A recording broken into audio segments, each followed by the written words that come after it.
on this edition of the Ultimate New Orleans Sports Show. If he's there, yes, you run the car. You go and you give Tyler Shuck a dynamic, explosive playmaker. Like, everyone knows, like, that makes the most sense for the Saints to go after. Yeah. People always say, well, you can't draft a running back that early. Of course you can. They are so lucky to not be in the quarterback. And that,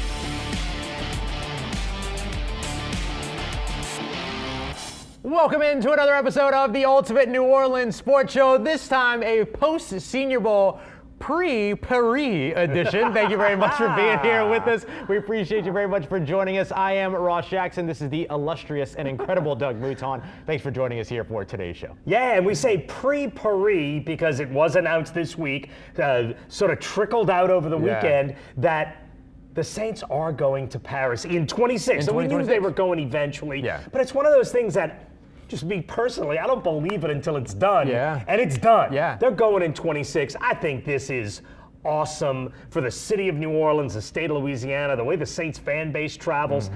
You know, the stadium, the Stade de France. Stade de France, yeah. Holds 80,000 strong. Ooh, very nice. 80,000 strong. There's going to be so many Houdads. Oh yeah, that's going to be awesome. And like this is kind of the goal for the NFL, is to get these individual cities that are abroad married to a team. Yeah. And they did a very good job with that. Back in 2023, the Saints received the exclusive marketing rights to Paris, to France, and now this is kind of the next step in that. We've had the Paris Musketeers here in New Orleans. We've seen Gail Benson and Demario Davis and other representatives of New Orleans going to France, and now this is kind of the next culmination of the relationship. And Gail Benson, you said this on 4th Down on 4, Gail Benson personally really pushed for this one, didn't she? Yeah, she worked really hard probably over the course of the last couple of weeks, maybe even last couple of months, because I don't want to sell her short on this, because there was a time, like, okay, going back to April during the owners' meetings, going back to 2025,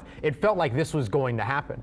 But then time and distance created doubt, and then it became, maybe 2026, maybe 2027, and then it kind of became, well, eventually it's going to happen. And then now all of a sudden it's resurfaced, and of no coincidence at all, Saints owner Gail Benson went to New York, to the league offices, and helped to kind of push for this, is my understanding. Yeah, and my guess is, look, she's very, I know Saints fans like to give her grief because the teams last season, especially early on, the Pelicans and Saints weren't doing well. But I know she is very well thought of by the people who run both the NFL and the NBA. My guess is she doesn't ask for a ton. Yeah. So when you ask for something, you can get it. Yeah, her big two things that she really pushed for was that they still wanted to be able to apply, even though there was a little bit of a delay with everything going on with the Superdome. Right. There was, a push to still apply to host the, I think, 2030 Super Bowl. 31, thank you, Super Bowl. And they got that. Yeah. They don't have the Super Bowl, but they were able to apply even though the deadline had passed.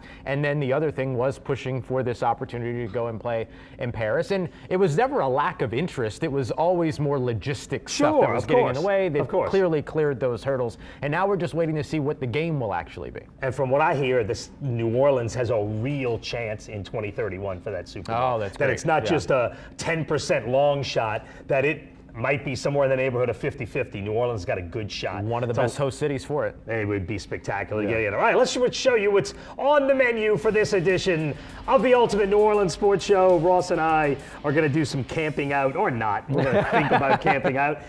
Here are the large plates. We're going to talk France. We're going to talk more about that. That, by the way, is the Eiffel Tower. Is that what that is? Yes, I got to know it during the Olympics. Paris? That's in Paris. Oh, okay. Yes. I thought that was in Vegas. It's like, no, that's a fake one. Oh, okay. No, it is in there, but it's a fake one. And the Senior Bowl, that's your guy. That's right. That's Malachi Fields right there. Notre Dame wide receiver, another French reference there for you, who was a big-time standout in the Senior Bowl. Yeah, I used him in that picture because he was a guy that you talked about as a standout and a guy that may work for the Saints. We're going to talk Senior Bowl. Garrett Nussmeier did himself an enormous amount of good. We're going to talk about that. And Yeah, and then we'll take a look at this is the big thing with the Senior Bowl. You get the opportunity to get a look at all these players. We spoke with Mickey Loomis, get an idea of what it is they're doing, and also some coaching staff shifts that could be on the way for the team because of other teams' interest in poaching. Which is not a bad thing. No, not at all. All right, why don't you tell us about our dinner guest? Our dinner guest for this week, we've got Damian Parson of the Locked On NFL Draft podcast. We checked in with his partner, Keith Sanchez,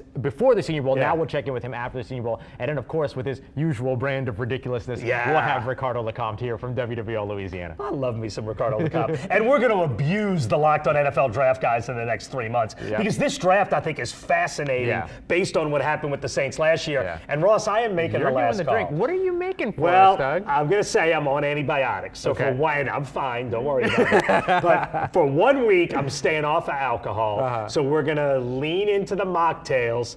I am going to make a mock old-fashioned, but here's what I'm going to do, Ross. I'm going to make an old-fashioned exactly the way I have made hundreds of old-fashions over the last decade or two. And except instead of one of my bourbons, I'm going to use the non-alcoholic bourbon, and I'm going to see what we get. Oh, we'll see if it holds up. And we'll say, because I know exactly what it should taste like. Yeah, right. We'll see if we get anything close to that. You know what that is? That is Stade de France. Stade de France. It is an iconic stadium, one of the most iconic stadiums in the world, host Biggest of many. in the country, too. Yes. Biggest in the country. Biggest in the country, yeah. yes. Home of many football games and concerts and rugby and every major sporting event. And again, it holds 80,000 strong. Yeah. And yeah, this is another one of my guys here for the Senior Bowl. We're going to talk about some standouts that could be good fits for the Saints. Here's a guy that you should know, Tyron Montgomery out of John Carroll University, located in the great state of Minnesota? South Dakota? No. I think John Carroll's in Minnesota, but we covered them when I was in South Dakota because they played in the same division as the South Dakota schools. I should know. I've never been to John Carroll. I'm going to look it up in the break. Now I feel stupid, but I think it's in Minnesota, but now that I say it, it could be in North Dakota. Who knows? But it is it's an NAIA school. Yeah, but I'll tell you what, he made himself a big-time impression in Mobile, Alabama, which is going to be a big part of his trajectory. He's got a really interesting story in terms of how he started, was a basketball guy for a while, transitioned over to the game of football, and despite making a late transition to the game, he has been outstanding and was outstanding to watch during the Senior Bowl. Okay, your gut. Do the Saints get a wide receiver in rounds 1 or 2, or do they sit on one of these guys and look, I have no doubt they're adding a wide receiver or 2 or 3 in the offseason. But as far as the draft goes, you think that's going to be a high target or it's going to be a lesser target? Yeah, I think it shapes up to be a high target, but you can wait to address it. So unless the perfect scenario happens, which means that maybe you don't land somebody in free agency to help you out and you end up on the board at number 8 overall in the first round without a wide receiver that makes sense at that time and a better player that's available, then I could absolutely see this team waiting until late day 2, early day 3, and still walking away with a really good wide receiver. Keith Sanchez, who was with us last week, spoke about the depth at wide receiver and how you could land a day 1 contributor in rounds 3, 4, 5. Right, exactly. And the thing about the free agent market, I don't like the wide receiver class. George Pickens is the number 1 guy. George Pickens is legit, but he's going to command so much money, and I think he stays in Dallas. And then most people have Alec Pierce as the number 2, who is fine, but I'm not paying a ransom for him. No. And then the drop-off comes after that. I think if you really want to get wide receiver help, you're more likely to get it this year in the draft. Would you agree with that? I would agree. I would add Romeo Doubs as somebody worth pursuing as a free agent, but not somebody that's going to finish the room for you. Right. He'd be a good piece to add, and then you can go and maybe grab, there's these other wide receivers that impressed at the Senior Bowl. Cincinnati, Cyrus Allen, for instance, who's not the big-bodied guy, but could still be somebody that if you add a big-bodied guy elsewhere, that could still be a good piece to add to the room. Yeah, you're going to need slot guys. You're going to need big guys. Right. I think they need several guys. It'll be interesting. You know what time it is? Let's bring in the guests.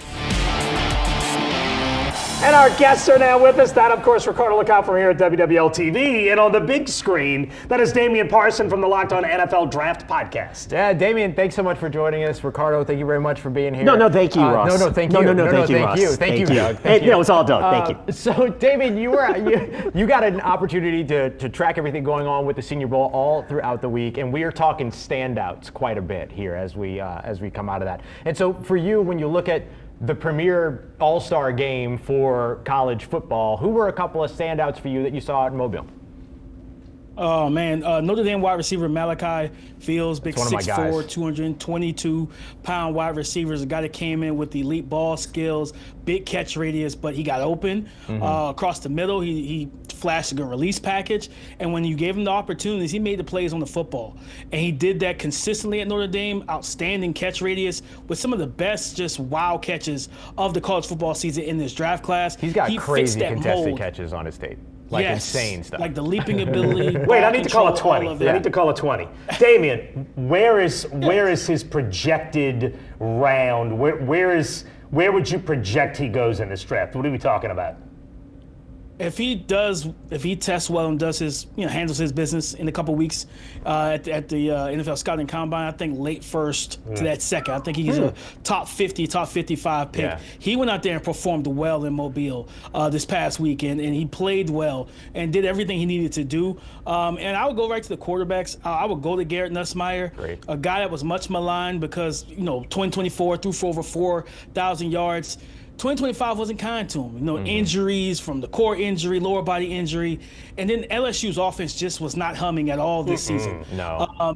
And for him to walk into the Senior Bowl, showcase that leadership, that passion, the attitude, and everything, he galvanized that team and his teammates, the other quarterbacks, everybody else. But when they needed him to make throws, accuracy, ball placement, 2-minute drill, he looked like a professional quarterback. This guy helped himself and kind of reinvigorated his draft stock. Yeah, that's what you. Well, look, Ricardo, you saw Nussmeier too. We definitely want to talk about him a little bit. Look, he was, what's the word, on the mat as far as the draft goes, and he pulled himself off of the mat, which I love that resiliency. But what did you think about it? Because you've seen him for a couple of years now. Right, and remember, he went into this this past season. Remember, he was like one of the top names in the Heisman race, like one of the odds-on favorite to win it.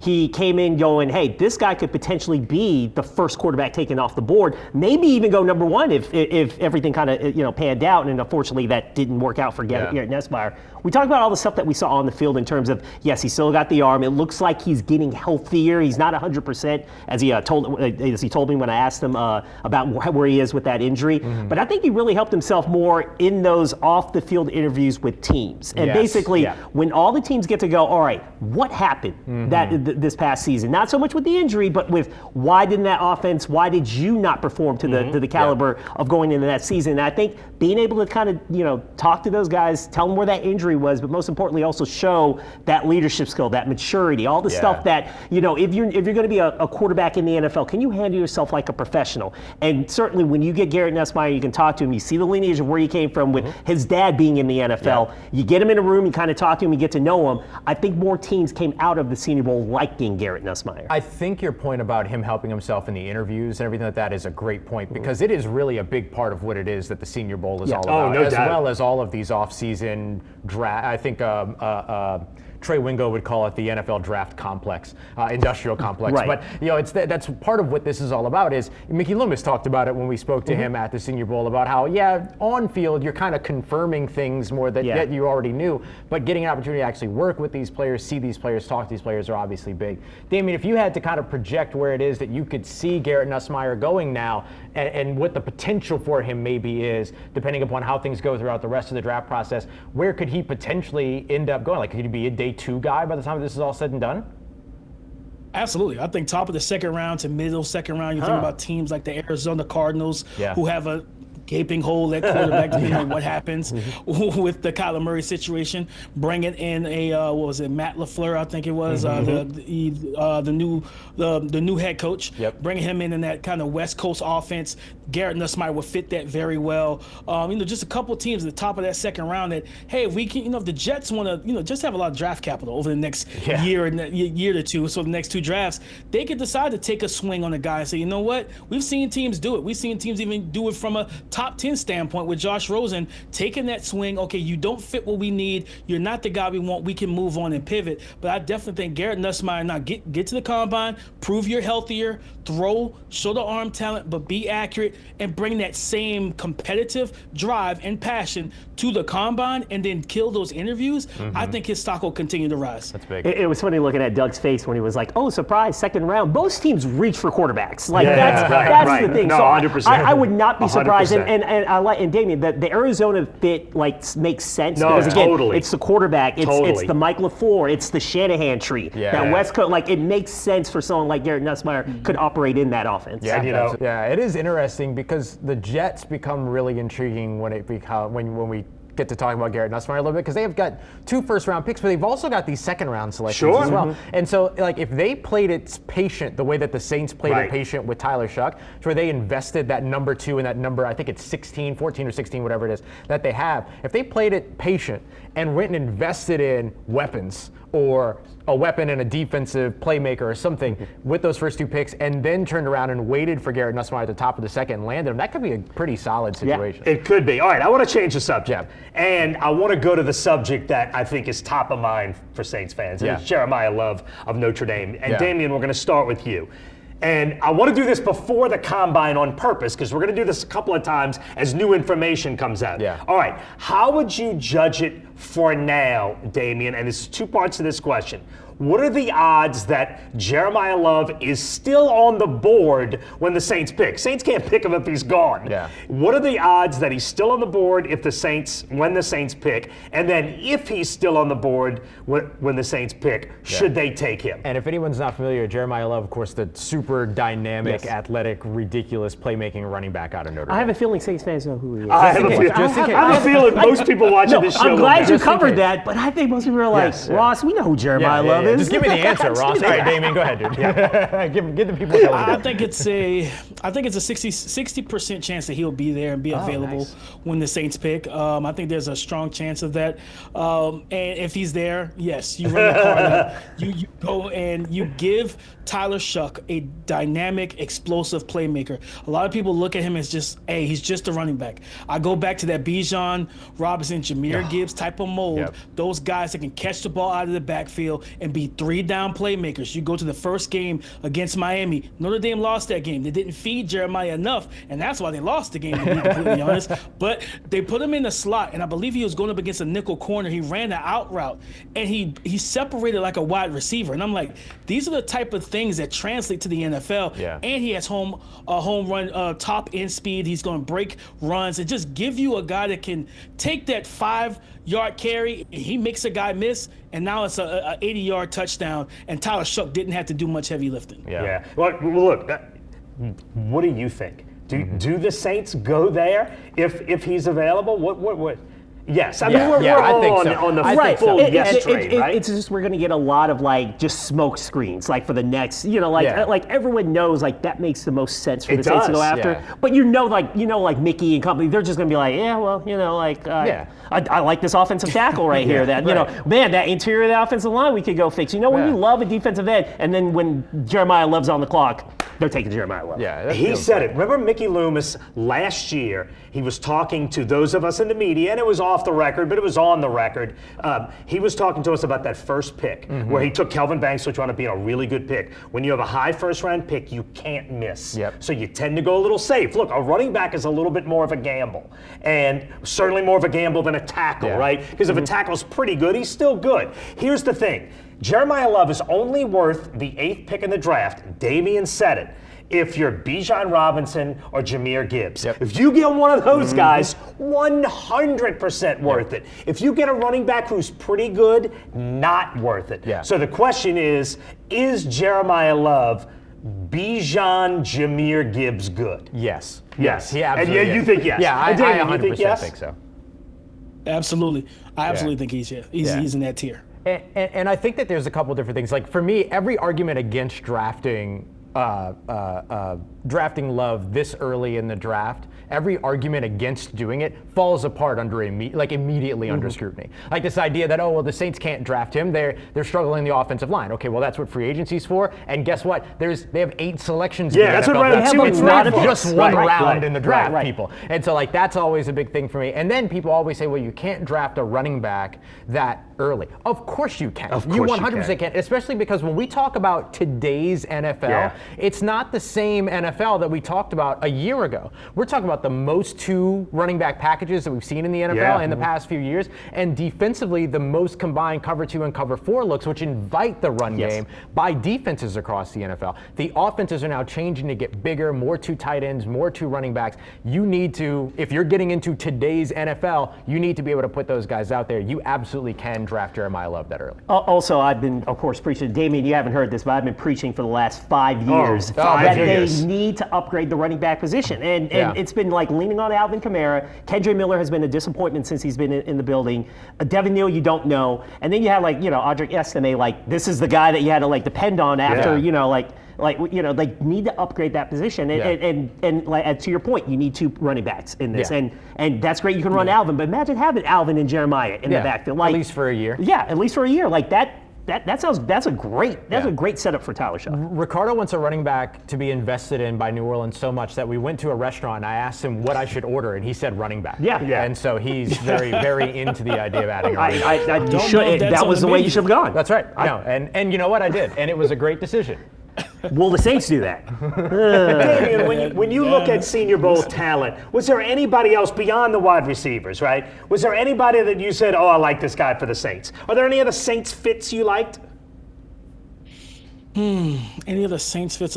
Lee Hunter, the defensive tackle from Texas Tech. This is a guy with 6'3", 6'4", 330. He's got a quick first step. He's violent with his hands. You rarely see guys that weigh that much, that are 330 plus, that have such a hot motor. So it's like even if you stop his first punch, it's another punch coming, and he's going to walk you right back into the lap of the quarterback. And even if it's slow cooker, right? You throw it into the slow cooker, you still get the meal you're looking for, and he brings that to the table. So, and he's a really good run defender. So I know that's something that, like, in this division, Bryce Young is a game-managing quarterback that they want to run the football and let him manage the game and keep it simple and keep it low-scoring in range. You stop the run, you force him to throw. We've seen the fact that Baker Mayfield, if they can't protect him, this team and this offense falls apart. We don't know what Michael Penix is in Atlanta. Right. You need to continue to build up the defensive line as well. Lee Hunter was one of the best players in Mobile last week. That motor was impressive all week watching him. And when you're in a division, as you just mentioned, you just said Bryce Young, Baker Mayfield, maybe Michael Penix. They ain't the tallest dudes. No, right? Yeah, right. So what about that interior push so you get right into their face? So you need those types of defensive tackles to be disruptive. Yeah, I think defensive tackle is like a sneaky need for the Saints. Right. You got a guy from Mobile beyond the wide receivers? Yeah, beyond the wide receivers. There are actually other running backs that I really liked as well, but it was the linebacker group that stood out to me big time. And I know that linebacker is not one of those positions that a lot of folks are really looking at for New Orleans, but it's a position where they could certainly continue to add guys like Jack Kelly out of BYU, a guy like Jacob Rodriguez, who looks awesome out of Texas Tech, continuously making plays. Kyle Lewis as well, another guy that was really impressive to me, sideline to sideline speed. He has really, really good athleticism at the second level. And then another kind of sneaky guy out of TCU, Caleb Elarms-Orr, who has a little bit of this ability to rush, has a little bit of this ability in terms of his speed and athleticism. I really, really enjoyed that linebacker class. I thought there was a lot that they did well, one-on-ones or otherwise. And depending on what happens with Demario Davis, linebacker could immediately become a much bigger need. Damian, thank you so much for giving us a few minutes of your time. We're going to have you on multiple more times before the draft gets here, but you know what time it is now? Last call! All right, everybody, it is time for our last call here as we wrap up the Ultimate New Orleans Sports Show. And Doug, tell us a little bit about the drink that you're making, because we're going a little different this time around. I'm making an old-fashioned, and I hate to say I've made probably hundreds of these old-fashions over thousands. the years, but I want to test, because I'm on antibiotics, one of the non-alcoholic versions of bourbon. I want to see what this is like. Yeah. So I'm making my normal old-fashioned, but with a non-alcoholic bourbon, and let's see what happens. Yeah, I have not tried this yet, so I don't know. But for me, it's 2 ounces of bourbon, full 2 ounces. So then I go somewhere between 1/2 and 3/4 of an ounce of the Mouton simple syrup. I make a vanilla simple syrup. I make it myself. I put fantastic. my own. It's great. It's super good. The Luxardo cherry's already in the glass, so that's a little stained. I go 6 dashes of the orange bitters, and I go 2 dashes of the Angostura. To me, and the orange peel, express it over the top. Yeah. To me, that is the perfect old-fashioned. Yeah. Let's see how perfect it is with a mock bourbon. Ricardo and I had several of the original old-fashions when we were covering Saints training camp years ago. Yes. And so now we'll see how this one holds up. Those were fantastic after those long days on the campus of UC Irvine. So as a part of the last call, it's always, of course, the drink, but also the think. So we'll each give one thing that we kind of want to wrap up the show with. Ricardo, why don't you lead us off? All right, before I do that, we've got Mardi Gras here. We got Carnival season the next few weeks, right? Yeah. So this is a good little pacer. Yeah, we're going to be. This is good. Oh, yeah, it is a good little pacer. Parlez-vous français? Oh. Oui. The only word I know is omelette du fromage. Wow. The Saints are going to Paris. Yeah, it's huge. 2026, and that's pretty exciting. And it's pretty cool because the international games, I'm cool with the international games. I'd be fine if every team did it where they would go, especially when Like you have 32 of them? Yeah, you have 17. Well, I'm sorry, 16 of them. 16. Right. But you have enough locations now because you're going to Australia, you're going to Madrid, you're going to England, you're going to Germany. Like, there's a lot of good places now. France, and you have 17 games, so you can do the 8-8-1, where you have like the international game, 8 home games, 8 away games. Yep. And I like that the Saints, because they're losing one home game, they're going to make sure that the fans who've already bought season tickets, they can kind of get reimbursed for that section because they're losing a home game. I'm cool with that. I'm not cool if eventually the NFL wants to move a team overseas and have a team located there. Yeah. I'm cool with the international games, just don't move a team over there. I'd rather them bring back NFL Europe before they did that. Have a European and make league. that, like, if spring football is such a big kind of deal in terms of having the developmental thing, just make it over NFL Europe and have 100%. that. Like, it's cool that you grow the game. But like I said, that's cool that the Saints are going to be over there in Paris. Thank you. More international games, but let's not put a franchise over international. I agree 100%. Right. To Paris. To Paris. And look, To Paris. Don't lie and just say you love it, because we got to taste this and see. Maybe a little sniff. Not terrible, but it's what I thought. Yeah. It's got no backbone. Yeah. It just tastes like an orangey drink. It's very orangey. Yes, an orangey drink. Look, the thing about a good bourbon is, to me, it's the meat. Yeah, there's a depth to it. It's the right. depth, Yeah. yes. And This is very bright. It's very thin. Stays up high. Very top level. Yes, I'm thinking the same thing. Yeah. But it's fine. It's Good not, to try. It's not it does have a offensive. little bit of heat, Look, though. we I can't look. appreciate We need that to pace detail. ourselves for Mardi Gras, okay? Like, this is a good this is little a pace. good- This is this a starts good the little ramp up start. right here. So, And I'll be off that antibiotics. and you'll be When I go off antibiotics next week, I'm going to be shut down. All right, my last call. Yes. The Saints are so enormously lucky that it appears they got their quarterback in last year's draft. Man. This year's draft is so woefully thin at quarterback. If Ty Simpson's number 2, I am not huge on Ty Simpson. Yeah. There's some good darts in this draft, including Garrett Nussmeier, but they're darts. Yeah. To say you're going to find your quarterback in this draft is so iffy.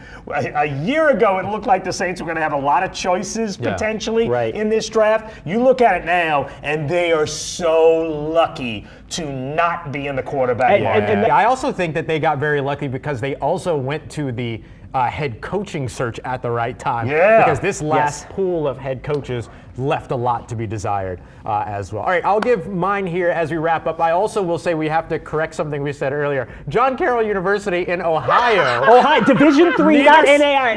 Neither South Dakota nor Minnesota. I yelled at them off. I was like, you guys are way off. We were on John way Carroll. off. And when I say I Apologies, covered Tyron them, Montgomery. I covered them when they came to town in South Dakota. I never went there. You never knew where they were going. They should have looked it up. Right. Yeah, this all started with me making one misread on a bit of information. My apologies. But shout out to John Carroll University. But also, building on your point, Doug, about getting the quarterback at the right time, Tyler Shuck absolutely deserves to win Offensive Rookie of the Year if he is named the Offensive Rookie of the Year. I think we all know it's going to be Carolina Panthers wide receiver Teteroa McMillan. And I'm not saying that Teteroa McMillan doesn't deserve the award. He absolutely does. But when you are a quarterback who wins football games, which, look, we can argue until we're blue in the face about whether or not wins are a quarterback stat or not. The NFL treats them like a quarterback stat. This is an NFL award. So I'm allowed to say he won more games than any other rookie quarterback in 2025, and that should matter. It also matters to me that he had the highest passer rating of all quarterbacks when it comes to fourth quarter. He was fantastic in the intermediate area and was fantastic attacking deep